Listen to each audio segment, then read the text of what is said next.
চল দুইজনে যাই আফ্রিকার জঙ্গলে জায়গা বেড়ায় আসি। ঠিক আছে চল বন্ধু। বন্ধু এখানে আমাদের আসা মনে হওয়া উচিত হয় নাই। কেন, কি হয়েছে? এখানে অনেক জীবজন্তু থাকে, আমাদের যদি কোনো ক্ষতি করে। না সমস্যা নাই, এখানে আরো অনেক আগে এসেছিলাম, তবে কোনো সমস্যা হয় নাই। ফাঁকে থেকে অনেক জিনিস দেখছি, অনেক পশু আছে ওখানে, সহজে মানুষের কেউ করে না। আচ্ছা ঠিক আছে বন্ধু, জায়গাটা অনেক সুন্দর, এখানে আসলে অনেক ভালো লাগে, কারণ এখানে যদি আমাদের থাকার কোনো ব্যবস্থা থাকতো এখান থেকে যেতাম। সামনে চল যাই, আরো অনেক সুন্দর পরিবেশ আছে, দেখে তোর আরো ভালো লাগবে। তাহলে চল যাই, আবার সন্ধ্যার আগে ফেরত যেতে হবে। ঠিক আছে বন্ধু, তুই একটা কাজ কর, এখান থেকে আমার একটা ছবি তুল। জায়গাটা অনেক সুন্দর, সত্যি অনেক আমার মনের মতো জায়গা।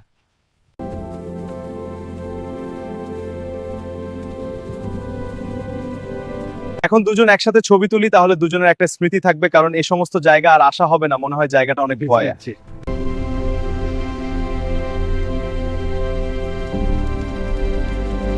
বন্ধু একটা জিনিস খেয়াল করছো, দেখছো সেই পশুগুলোকে আমি আগে কখনো দেখি নাই, এইচডি রাত আমি প্রথম দেখলাম, খুবই ভালো লাগলো, এরাই একদিন আবার আসবো। বন্ধু আমি যা দেখতেছি তা দেখতে চাস নাকি বন্ধু? ও দেখ গাছের ঘরে অনেক সামারি বাজপা সন্ধ্যা দিলে এনপদে পেছিয়ে দিলে আমার চলে যাবে। সবগুলো আমাদের দিকে এগিয়ে আসতেছে, চালু ধরতে এখানে, আর আমাদের ভিডিও করা লাগবে না। বন্ধুরা যদি আমাদেরকে ভালোবাসেন এমনিতেই লাইক কমেন্ট সাবস্ক্রাইব করবে।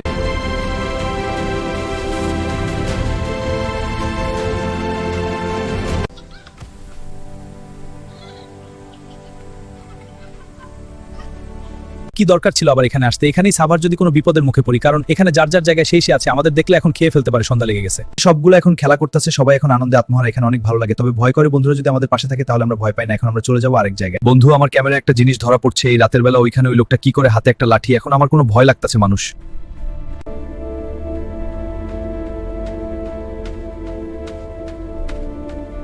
ওই দেখো দৌড়াইতেছে। চালু করে চলো, আমাদের চলে, আমরা চলে যাই।